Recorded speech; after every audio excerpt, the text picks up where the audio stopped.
All right, guys. It's just me again. Uh, Planning on getting an episode out this weekend or recording one this weekend. But I got a couple. We've been about 2 weeks since we've all been on here, and I was wanting to get another one out. I've got a couple more things I'd like to talk about. Some things I've going to expand on from the last episode I did. The Electoral College voted for Joe Biden. I've seen that coming. I thought my first thought was whenever this first happened, I was like, well, I don't really see any way that we're going to be able to that Republicans are going to overturn this. I don't know how they're going to get the evidence. And like I said before, I was kind of mad at them for trying to string this out and continue to say there's voter fraud. Is there voter fraud? I'm going to say more than likely there probably is. With all these mail-in ballots, there's going to be some irregularities here and there. There's going to be some fraud. But, finding that's a very tall task. And I was very upset with Republicans for dragging that out, and I didn't really even think about it, to be honest. But it's kind of hypocritical for me to just call out Republicans on that, because I was thinking about this the other day. The Electoral College comes out, vote for Joe Biden. GOP legislators, GOP, politicians been out there, there's voter fraud. We need to find this voter fraud. We need to do this. We need to do that. And I was calling out Republicans for it. I, should have took a step back and thought about it for a minute. But in 2016, Democrats did the same thing. They claimed and claimed and claimed Russia interfered in the election. Russia did this in the election. Donald Trump is a Russian spy. He's a Russian puppet. Putin wants Trump in. Russia's going to take over. Russia's going to do this. Russia's going to do that. And they kept saying it. Hillary Clinton kept going on. They kept going on, kept going on. Hillary Clinton was mad that she lost because she won the popular vote. 2016, when Trump won, the Electoral College was no longer it was no longer a good way. It was outdated. It wasn't a good way to elect our president and vice president. It was outdated. We needed a new system. We need to go a popular vote, because the people will decide truly with a popular vote. And they kept bashing democracy, kept bashing it, and they was going to, I really do worry that if the Georgia Senate race goes in the hands of the Democrats, I really do think that they're going to try and do away with Electoral College, and we're not going to have, any other president that's not a Democrat, a liberal, socialist, whatever you want to call them. And that worries me, because when you have one party that's in control, you're not going to get any form. You're going to get their ideas. If they control everything, the Senate, the House, the president, they control that. They're going to push their ideas on you, and they're going to get what they want to get. And like I was saying, I should have took a step back. I was being kind of hypocritical, but it does make me mad when me as a Republican, I sit there and on TV, social media, all I see is them talking about voter fraud. There's voter fraud. Show us the voter fraud, and then maybe we'll join your side on that. But as of now, the Electoral College voted. Joe Biden's going to be our president. He's officially president-elect. I know Congress has to ratify it, but let's be honest, that's going to happen. It's going to be ratified. Joe Biden and Kamala Harris are going to be president, vice president. But something that, and I don't understand how Democrats don't see this. How do you guys not see this when you're on social media, when you're watching the news, when you're watching Clinton News Network, you're watching MSNBC? How do you not see how hypocritical Democrats are? 2016, they claimed that there was no way on this earth there was no voter fraud. No way on this earth. It was Russia. Russia hacked our election, changed election results. They changed votes, gave votes to Trump. And now when Republicans come back in 2020 and they're saying the same thing, that's a joke. There's no voter fraud. This was the safest election ever. You're threatening our democracy. Well, for the last 4 years, all I seen was how our democracy was cracked. It was falling. We had all these issues. Democracy, it needs to be updated. Democracy is truly not a democracy in America because they weren't in power. This country is awful when a Democrat is not in power. If you listen to a Democrat talk, this country is awful. When Trump was in office, and Trump's still in office till January 20th, this country was awful, And they just kept bashing it, kept bashing it. We need all these new ideas. We need to truly help the people. Then all of a sudden, here comes the Electoral College. They come in, they vote for Biden. They give Biden the votes that everyone thought he was going to get. Now all of a sudden, democracy is just fantastic. America, democracy wins. Democracy this, democracy that. America's the best country on earth. Where was all this love for the democracy 4 years ago, or the last 4 years? It's a joke. Democrats are a joke. They could care less about you as a person, and everybody just takes the medicine. They take it. They don't do any research themselves. They wanted to do away with the Electoral College because they didn't win in 2016. I mean, that's a joke. That is, I want so bad. I want so bad for there to be, people on both sides want to work together. But the way it's going, it's just you're either a liberal or you're a conservative, and there's no working together anymore because, and I'm going to talk about this in a minute, Nancy Pelosi for the last, however long she's been the speaker. I think she's been speaker the last 2 years of Trump's presidency. She's been nothing but combative toward Donald Trump. She's held up and fought everything that he's tried to do for the American people just because she don't like him. And just like the COVID stimulus, they had an agreement. I believe, both sides came together. I think she had to approve it or something like that.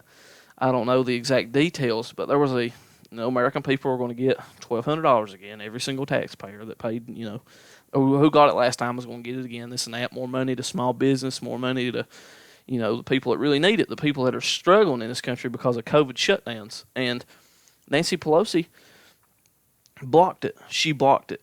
And, a lot of people probably thought that she blocked it or something, but, on social media, the news, it was all, Senate Majority Leader Mitch McConnell's fault. They kept saying that he was blocking it. He wanted it to be his way, this and that. And AOC, whatever, she's probably the dumbest person in Congress, her and Ilhan Omar and the whole squad. They put on Twitter, a couple of weeks ago saying that it was Mitch McConnell needs to come and work to help the American people. But then shortly, like 2 hours after that, after they posted that on Twitter, Nancy Pelosi comes out and said, "Yeah, I blocked the." I was the one who blocked this COVID stimulus relief, and it was for political reasons. That's the only reason why. She done it to spite Trump, to spite Republicans. This is not the people we need in control of our country. California keeps electing these people, and New York keeps electing these people. Schumer, all these people here have been in power for 30-plus years, and what have they really done for you? And yet you think they're going to do something now. No. Joe Biden's been in politics for 47 years, and now all of a sudden he's going to be president and do stuff to help the American people. No. They're stuffing their own pockets with your money, and you keep falling for it because you won't do your own research. You sit there and you listen to, Don Lemon, Chris Cuomo on CNN, Chris Hayes, whatever his name is, Jake Tapper, this and that, and you listen to them and you take their opinions and you just take it into your head. You don't do your own research. This is why there needs to be a media site that will just give you unbiased information, give you the facts, not just the narrative, not what they want to show you. Get the facts of the situation. You form your own opinion. Now listen, if you were to form your own opinion and you still lean to liberal, and you can actually articulate your thoughts on why you think the country should go one way, maybe we can come to an agreement. We'll just agree to disagree that we both have different, everybody's going to have different opinions. But don't just sit there and listen to these people because they're just hypocrites. They got on there. Oh, and this is a good one. Another reason they're hypocritical. I think it was back when Trump was starting to do Operation Warp Speed. He came out and said, we're on track to get a vaccine out by the end of the year. Every single person that was put on CNN, MSNBC, ABC, that's unrealistic. That's not going to happen. We're looking at a year and a half before we can get that out to the American people. And here we are. December 17th, and a couple of days ago, the first doses of a COVID-19 vaccine were sent out. So once again, very good journalism on their part. Completely biased towards liberals, towards Democrats. These major media, social media, they are they're in cahoots with Democrats and liberals. Let's be honest. Um, it's it's really sad because you don't get unbiased news anymore. And if you want to actually understand what's going on, you have to go and take time out of your day and learn. I like to do that. Not a lot of people like to do that. Some people, if they want to know what's going on, they'll turn on the news for about 10 minutes, watch it, and then turn it off. And then you're just getting one side. Fox News is all conservative. We don't need that. That's why I'm pretty, I'm glad that new app Parler. There's a big wave of people going over to Parler from Twitter and Facebook because you can pretty much put what you want on there, not hateful stuff. But the thing is the majority of people going to Parler are conservatives, Republicans, and this and that. There's not a lot of Democrats going over there, and that's just creating a greater divide between people. And we truly need to get social media under control. They're censoring about anything. Anytime Trump tweets, pretty much they're putting a tag on it. If he even questions some Democrats did it all the way back in 2016, they never got a tag put on there. They constantly said Russia stole the election. Not a single tag was posted on anybody's tweets. Trump can just simply put out there, something about winning 74 million votes, and immediately tag gets thrown onto it. Check the real election results here. The New York Post story about Hunter Biden. They tried to put that on. People tried to post that link. That link was blocked. And Jack Dorsey, whatever his name is, not Jack Dorsey, I don't know what his name is. Jack Twitter, I don't know what his name is. Jack, it's Jack something. Went to the Senate and said we don't censor anyone like that for those reasons. That's bullcrap. You're lying through your teeth. Facebook does the same things. I put on there the other day, nothing related. I made a post on Facebook. Absolutely nothing related towards any election results whatsoever or, questioning fraud. And immediately on my post, you go click on it. First thing you get on there is a tag, check out the election results, this and that. And I'm going to read my post right here, pretty much articulating into words what I've been trying to say these last few minutes. So I said, in light of the liberal media promoting democracy and how great it is, I'm old enough to remember in 2016 when President Trump won and they claimed that Russia interfered. Sorry, guys, had a little bit of technical difficulties there, but I'm going to continue reading on in my post. For some reason, my audio got cut off. I was there. I was saying that President Trump won and they claimed that Russia interfered. And Democrat legislators, on the day that Congress was set to ratify the Electoral College's, votes for Trump, they had their Democrat, they stood up, and they were sitting there and trying to get people, convincing them to overturn the Electoral College's, vote because Hillary Clinton had the popular vote. Well, I'm just going to go ahead and put this out there real fast, and I'll continue reading this. If you are a Democrat and you're running any office for president, you're going to win the popular vote. I'm going to tell you why. New York City, the New York State, and California, L.A. County alone always votes liberal, has more population than I'm almost positive. I'm pretty sure it's like the majority of the United States. There's going to be more people there. They're going to come out and vote more for liberal. And if you go popular vote, your voice really will not matter in the end. Yeah, if you want to go and vote for the Republican, that vote's going to be counted, but you're going to be, there's going to be more people out there in L.A. County voting for a Democrat than there are people in the country pretty much voting for a Republican. But anyway, back to my post here. I said, they took a dump on the Electoral College, and they did. They said, it didn't work in their favor.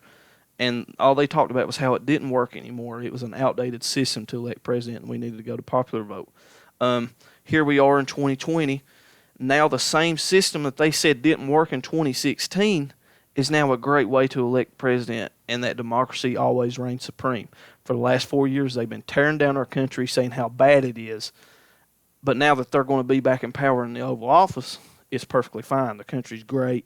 We're working for equality for all Americans is here. We're doing it great. Democracy, yeah. Woo. And it's clear to see, this is my post, it's clear to see that the country and the democracy is only bad when Democrats do not hold office and or majority, but it's amazing when they hold power. Democracy was never in trouble with Donald Trump, and the idea that Trump was going to do away with your rights was dumb. You all take the medicine the media gives you. I beg of you to do your own research to form opinions and quit letting major news networks and social media influence you. And no joke, 5 minutes after I put that on Facebook, there was a tag on my post, a tag about election results. I did not one time, it was like, see the real results of the election. I did not at one time question the results of the election in that. I believe, you know what? If those votes are actually out there and Joe Biden won, congratulations, Joe Biden. You're going to be the president, and I hope and pray to God that you're going to do a good job. And I don't know if you will. But, again, what my post just said and something I've been talking about the last 12 minutes is Democrats hate the country and think it's awful and we need to tear it down and build it back up. When the Republicans in power, when they are in power, this country is amazing and it works perfect. Democracy reigns supreme. But, like I mentioned earlier, the COVID-19 vaccines come out. And after, great journalism on these people's part, they said, no chance in the world it's going to be out. Here we are. December 17th, it's out. It's rolling out. By I think June, Dr. Fauci said that we should have herd immunity. I'm hoping by then that means we'll be back to normal life. But here's my question. And here's something I want, whoever listens to this, I want you to think about. If we get the vaccine, does that not kind of, give us, it's a 95%, 95% efficacy rate or something like that. Pretty much you're not going to get COVID. Your body's going to fight it off. So why in the world, if you go get the vaccine, do you still have to wear a mask? If masks are so effective, why would you need to get the vaccine? If the vaccine's so effective, why would you have to get the mask? What's really going on here? Well, I'll tell you what's going on. They get off on telling you what to do. I understand a lot of people defend it and say they're trying to help everybody. They're trying to help these people. I understand that. I understand where they're coming from, but they're doing it all in the wrong way. If you have major underlying health conditions, stay home, go out when the vaccine's available, go out and get it. If you don't want to leave the house then don't leave the house. Do what you got to do, but let the people that are willing to go out and risk getting a virus that you have a 99% chance of surviving, then go out and live your life. Quit letting the government tell you what to do. They're trying to tell you when you cannot spend time with your family. Thanksgiving they wanted some of the dumbest stuff I've ever seen. No more than 8 people wear a mask, test negative the day before, this and that, and social distance when you're having Thanksgiving and eating around a table with your family. A lot of people only get to see their family on Thanksgiving and Christmas, and I'm sure that a lot of people aren't going to give that up over a virus that has a 99% chance of survival.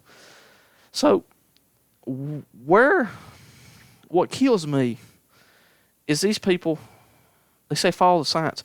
If you get a vaccine, you're pretty much immune to it for a time period. I think you have to get a second dose on this one. I'm not really sure on the science of it. You have to get you'll have to get a second dose. It is, that'll give you about 6 months.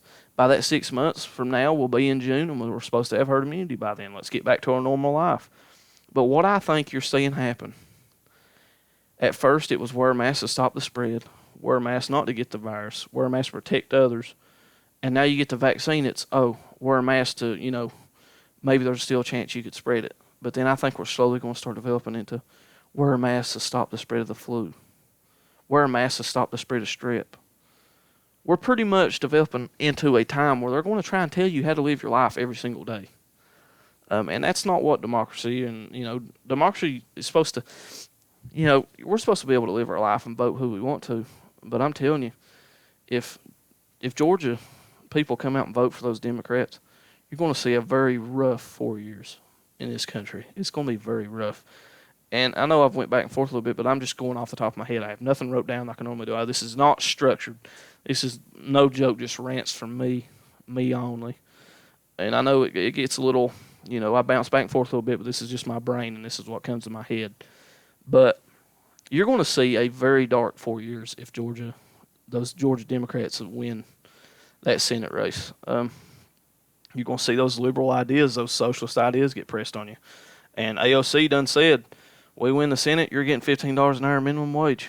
You know what's going to happen? I'm a business major. I know what happens when this stuff goes on. You're going to have people come out, CEOs of companies, are going to weigh the cost like Walmart did. Walmart did this, hometown Walmart here. Used to have maybe, they had one side that was self-checkout, just for people, they didn't have to wait in line. You could go and check out your, like, 4 items, whatever you had.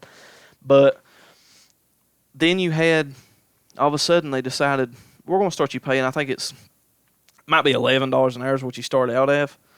And they decided, they did their, they ran the numbers, did what they had to do.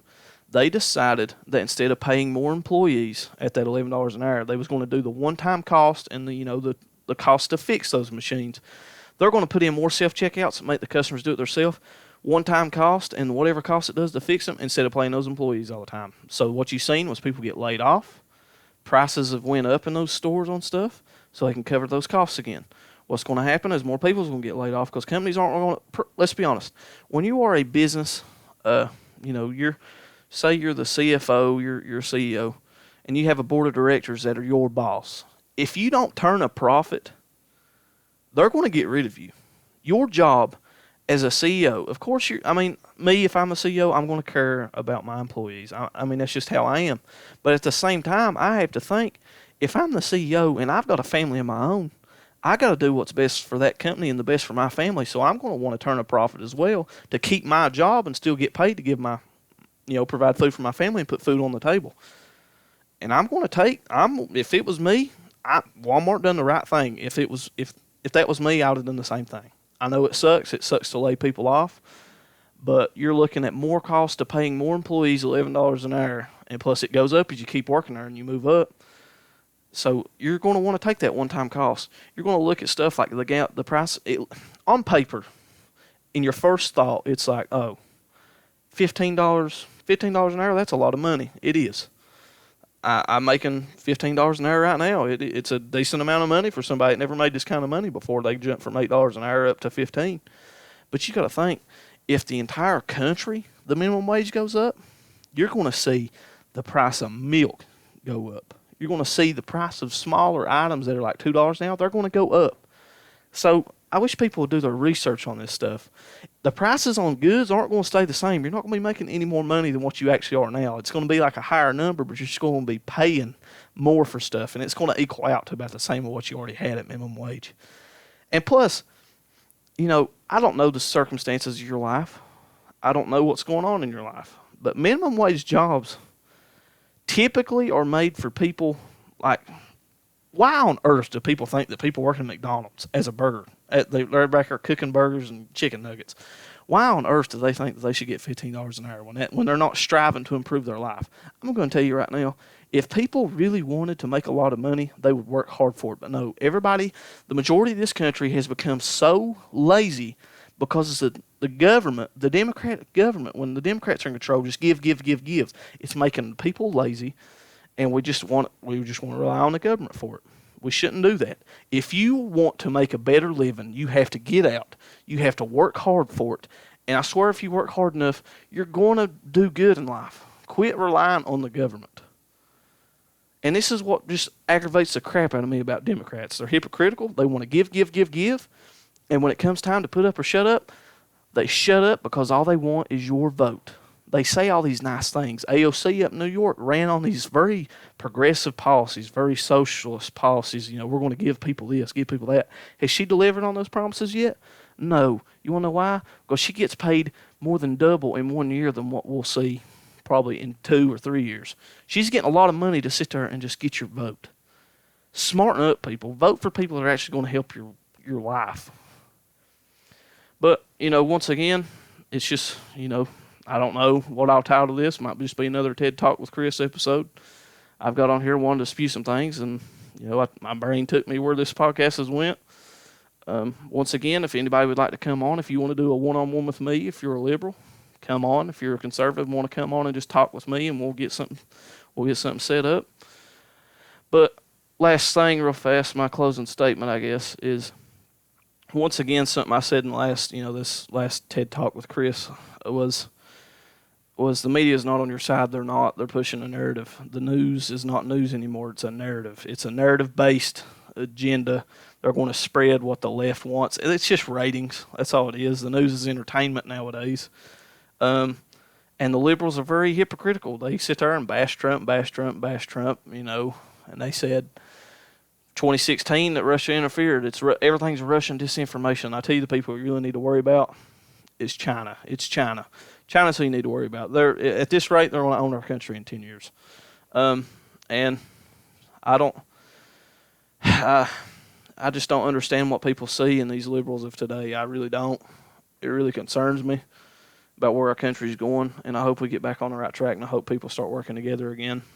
But, and, you know, this vaccine thing, like I said, they're very hypocritical. They said it wasn't going to be out, and here we are, it's out. And, you know, the electoral college in 2016, it was outdated. Now in 2020, after they elected Biden, it's everybody, shut up, these are the results, this is how democracy works. Well, in 2016, you was sit there crying and complaining, and when Trump was, when they announced Trump won, I've yet to see any Republican riots. I remember in 2016 when Trump won that day, the next day they was out in the streets flipping cars and burning stuff because they was mad that Hillary Clinton didn't win. So, I mean, get over it. Democracy is democracy, both sides. You know, Republicans need to quit trying to find voter fraud. Obviously, there's not any hardcore evidence out there. Let's just move on. Let's get ready for 2024. One last thing, too. You know, I love Donald Trump as president, but he has got on my nerves because everything he puts on Facebook and on Twitter is about voter fraud. Buddy, you had the opportunity back in March. If you didn't want this, you sit there and criticize mail-in ballots. If you didn't want these mail-in ballots, all you had to do was do an executive order or anything like that, and you could have took care of it. But you didn't. You didn't do it, so I don't know why you're complaining now. You knew what was going to happen. Everybody knew what was going to happen. And now here we are. You know, Joe Biden's going to be our president. And also at this point, I'm hoping the Republican Party wisens up. And as much as I love Trump, much as I think he was a really good president, at this point, I hope that the Republican Party starts to take on a new, you know, bring these younger guys in, these younger Republicans that are starting to gain notoriety. Ted Cruz, Marco Rubio, Ron DeSantis, guys like that. Bring these guys up on the platform that Trump's at now and quit just putting all your money into Donald Trump because he's so... Here's the thing that happened. In 2016, people bucked the establishment. They were so sick and tired of the typical politician. But then now they're fatigued. They're fatigued because of Trump. Trump has fatigued the American people. He's so, you know, he's obnoxious. He's loud. He's abrasive. He says what, you know, he puts out and says all this stuff, and it hurt him. It really did. And I think that it's time we go back to the actual, you know, people that like Ted Cruz, Marco Rubio, those guys I mentioned. I think it's time that we go back to those guys and let's move the party on. Let's don't put all our eggs in the Trump basket. Let's grow the party as a whole. If the party grows as a whole, we'll be better off. But anyway, guys, I got on here and ranted again. I don't really, you know, never really have any idea what I'm going to say when I get on here, other than one or two things. My brain takes me wherever it needs to go. If you made it this far, congratulations. I'm surprised that anybody would want to sit here and listen to me talk for 25 minutes, 30 minutes, however long this is. But, you know, guys, I appreciate our following. We're going to try and get an episode out with all of us again this weekend. Anybody, like I said earlier, if anybody wants to come on, message me. Chris Hawkins on Facebook, Nathan Little, D-Train, any one of us. Message us and come on and tell your side. If you're a liberal, come on. We can try and get an understanding of where you're coming from. And if there's any local politicians that would maybe want to come on and talk, and, you know, we can just sit here and have a one-on-one discussion, or we can have a group discussion with everybody, and you tell us what your plans are to help this area as a whole and, you know, get the word out. We're hoping, I would like for this podcast to grow by the time that the next big elections roll around, that people want to come on to our show, our episodes, and they want to get their ideas across. Heck, I'd love to host a live debate on here. That would be amazing. A live debate on the 606 Conservative Network would be amazing. But anyway, guys, I appreciate it if you made it this far, and we'll see you next time.